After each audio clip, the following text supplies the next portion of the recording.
Hello and welcome to another episode of the AutoTrader Podcast. My name is Wandile Sishi. And I'm George Mienie. And we're joined today by a special guest, somebody who we've actually had before a few years ago.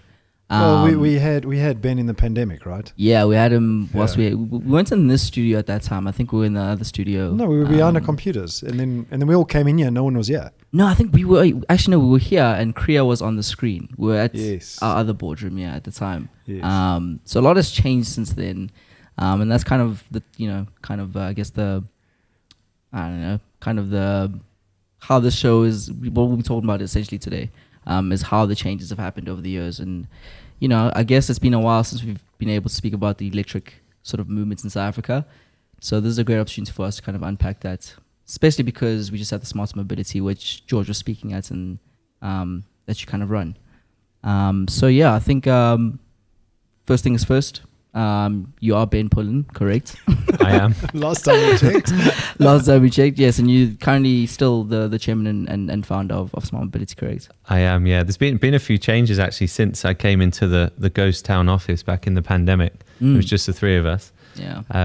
So I guess the main thing is that the portfolio of events that I had built was basically taken on by VUCA Group, which has been a great opportunity for us to basically build on what we had already built, because VUCA Group is an event and media company that's been running for 20 years in Africa and operates in energy, mining, e-commerce, and now mobility, as we brought the portfolio to them. So we have a lot more resource, I say a much larger audience, and it's just enabled things to continue, but also really grow. And I think that's been a great change for us as a business. Yeah.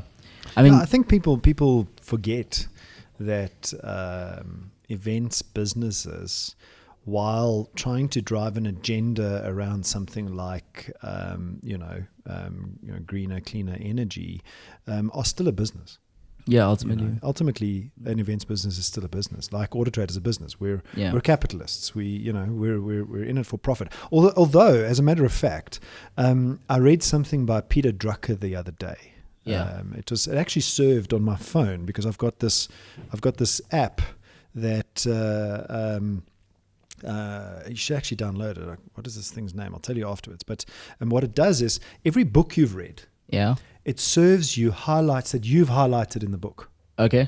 So every 5 minutes it changes. So if you've highlighted a lot of highlights in a particular book that you've read on the Kindle, which is beautiful, it then serves you your highlight. And the other day I read a highlight that said, the purpose of a business is to create or keep a customer. That's Peter Drucker's quote.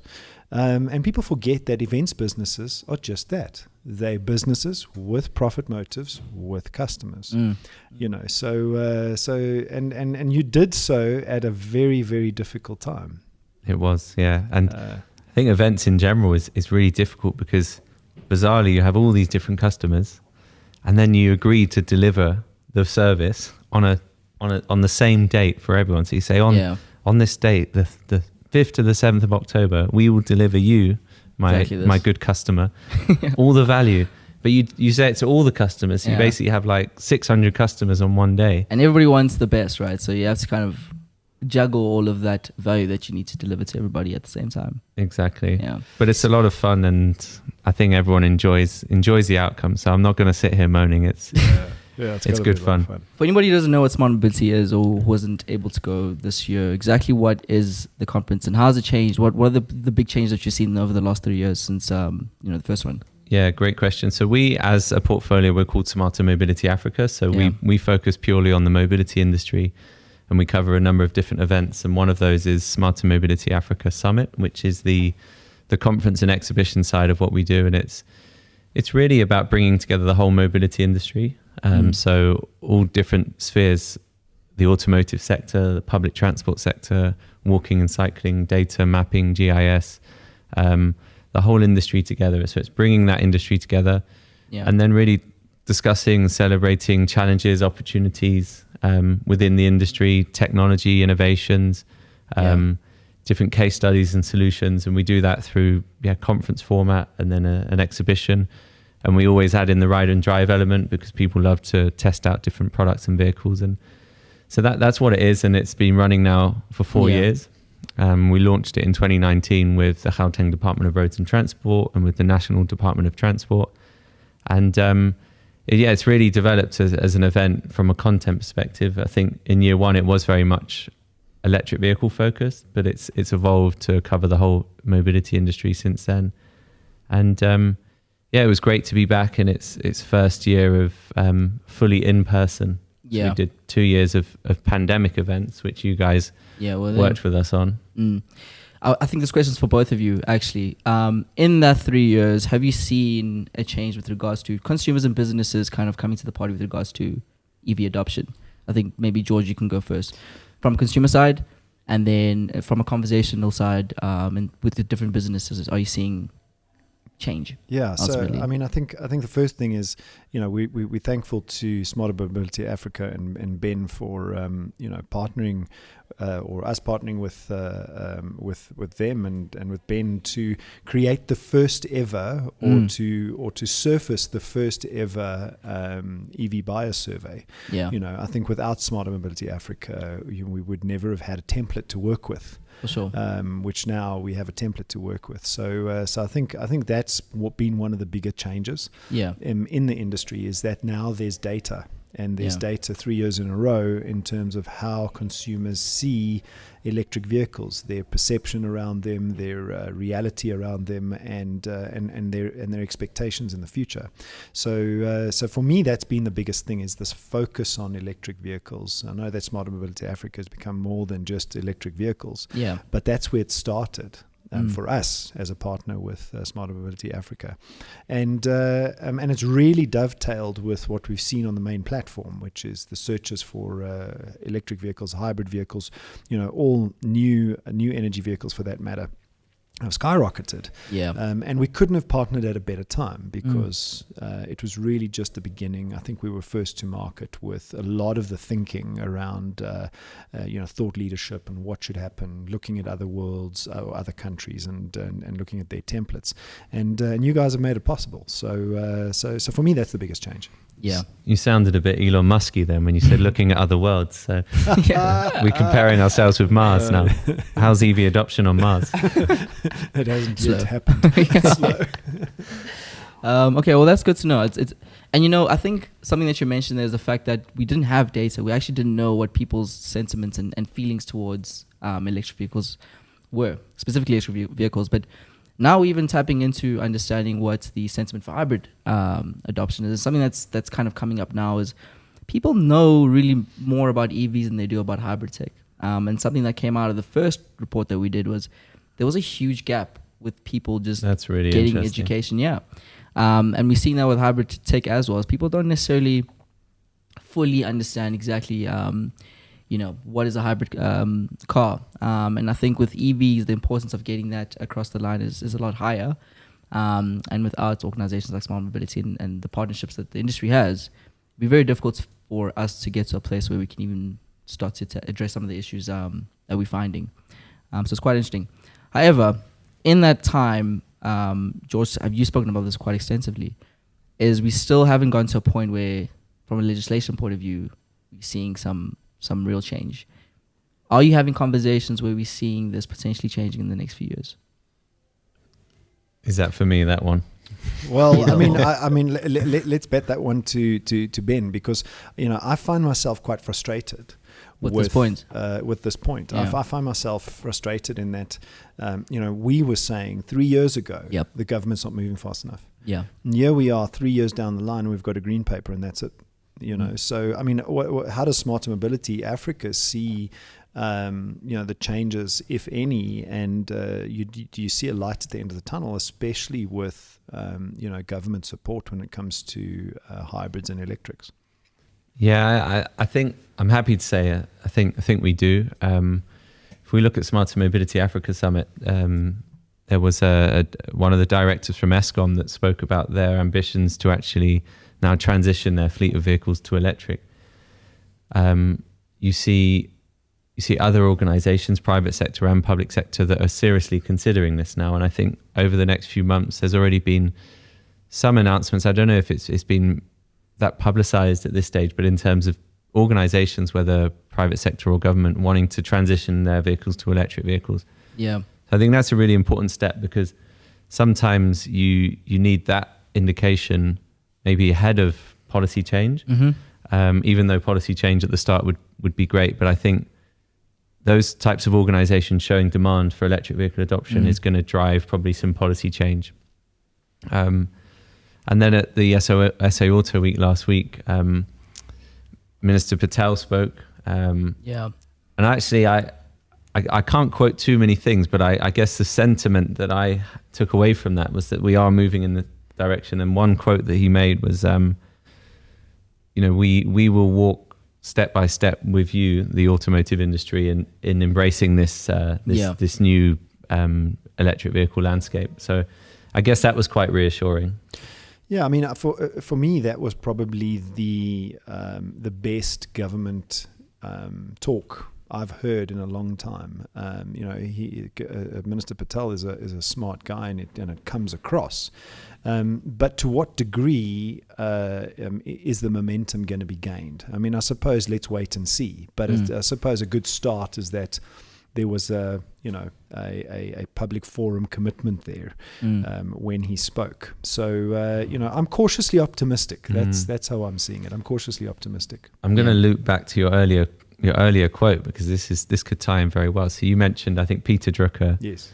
So the only job of a business is to create a customer and create or keep a customer. Create and keep a customer. And I think this sense of creation of customer and basically a business responding to certain demands or needs of a customer. And I think actually what we're seeing is now that these organizations are starting to show demand for these products, the electric vehicles. And maybe that's the point in which government or policy is really going to change, because in many ways, certain departments that may be quite stretched with many different challenges they have on their hands might say, look, we don't see enough demand right now. Why are we going to bother spending the time to create new framework for maybe an industry that doesn't show that demand? But exactly. I think that's coming now, because you've got Eskom with a good few thousand vehicles. You've got G-Fleet in the Gauteng province and other parts of the country that I think have 40 to 50,000 vehicles. And if they start transitioning just a percentage of those, a few percent, then you start talking thousands of unit orders. Yeah. Which, what are we on at the moment in this country? 250?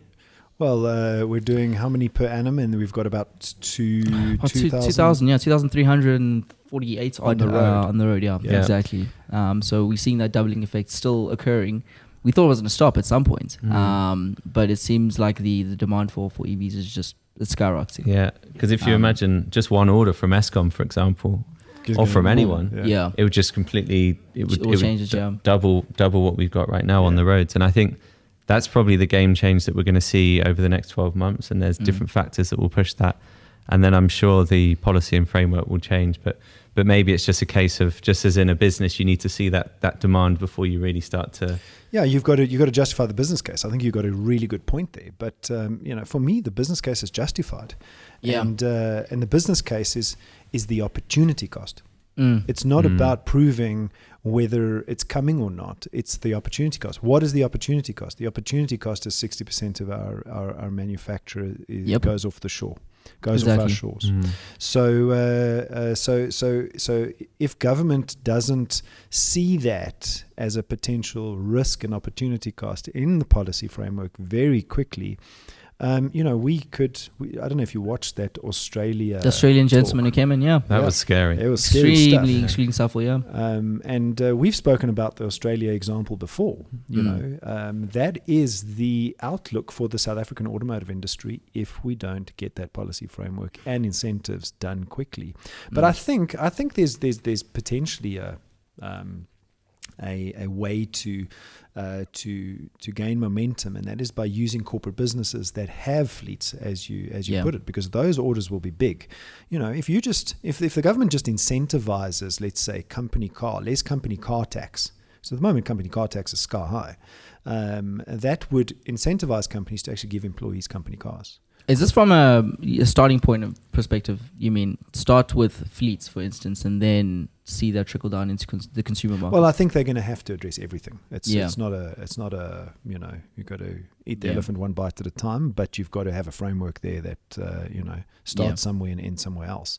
But I think there's lots of opportunity. It's just I want to see the first step. 100%. I mean, the nice thing is, you've kind of alluded to this already, is Minister Patel did say that the government is having these discussions, having them not just, in the forum of the governments, but they're having them with OEMs as well. And I think it was NUMSA.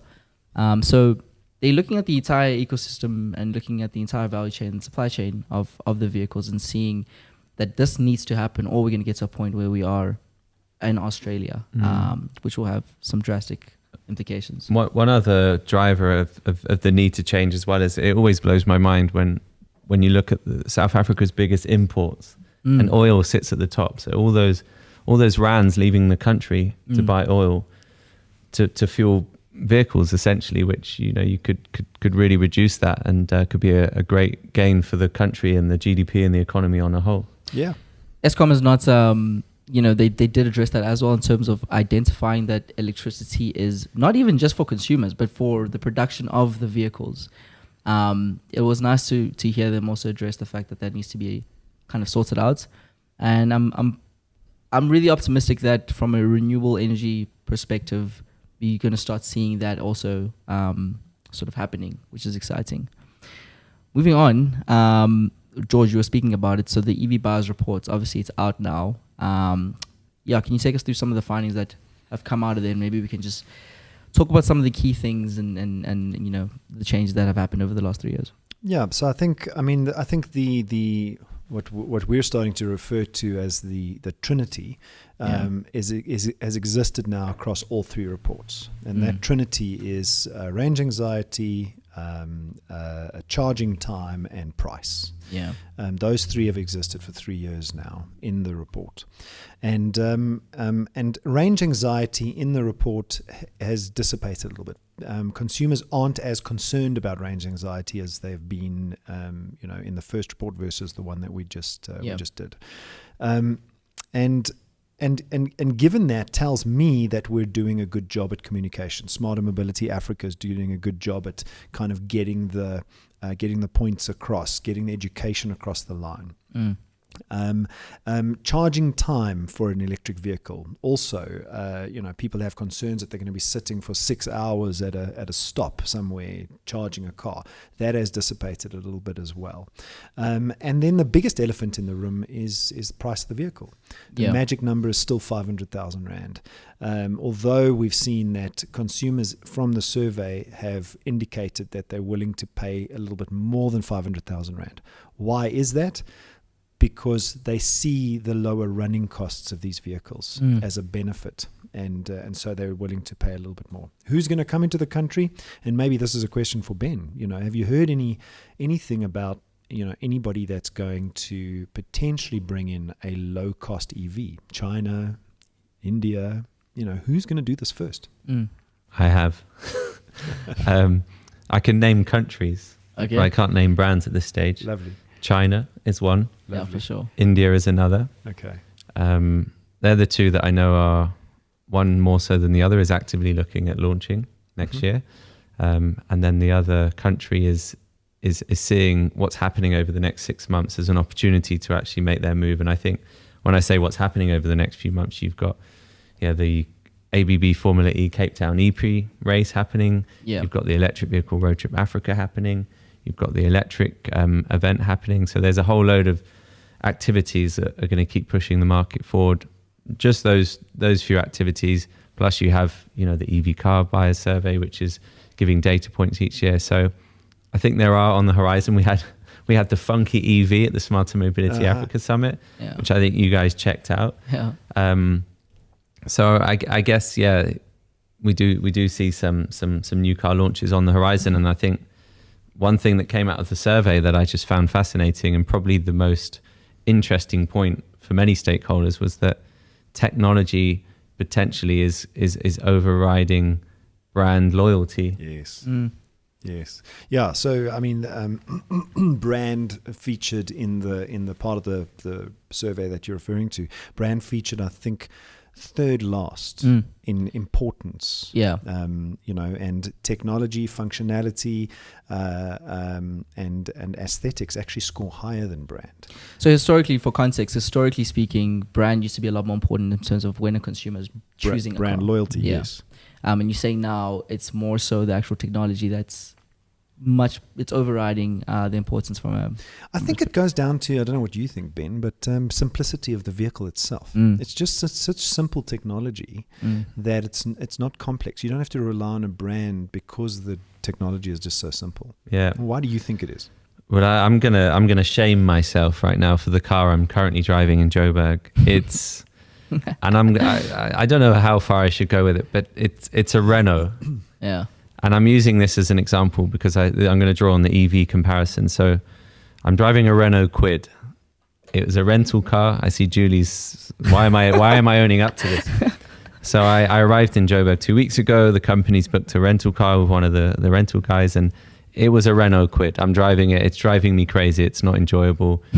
Many things I could say, not against the Renault brand, but this car. Quid, by the way, means £1 in the UK. So yes, you're right. I don't know why it's called Quid, Renault Pound, Renault Rand.